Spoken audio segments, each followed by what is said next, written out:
పరమాత్మనే నమః. శ్రీ గురుభ్యో నమః. గురువాయుపురాధీశం విష్ణుం నారాయణం హరిం వాసుదేవం జగన్నాథం కృష్ణం వందే జగద్గురుం.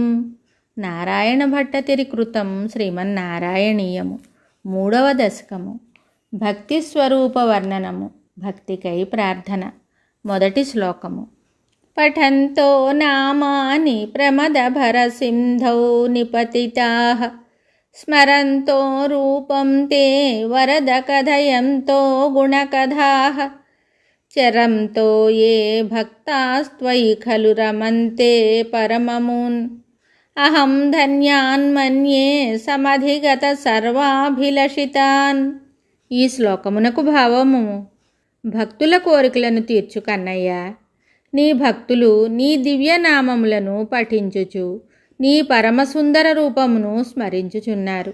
అట్లే కళ్యాణ గుణములు కల నీ దివ్య కథలను గానం చేస్తూ ఆనంద సముద్రమున ఓలలాడుచు ఈ భూమండలంపై తిరుగుచుందురు. నిన్ను సదా ధ్యానించుచున్న భక్తుల యొక్క కోరికలన్నింటినీ నీవు కరుణతో తీర్చెదవు. కావున కోరికలన్నీ తీరి పరమానందమున ఓలలాడు నీ భక్తులు పరమధన్యులని నేను భావింతును. మరి ఒక శ్లోకంతో మళ్ళీ కలుద్దాం. శుభం.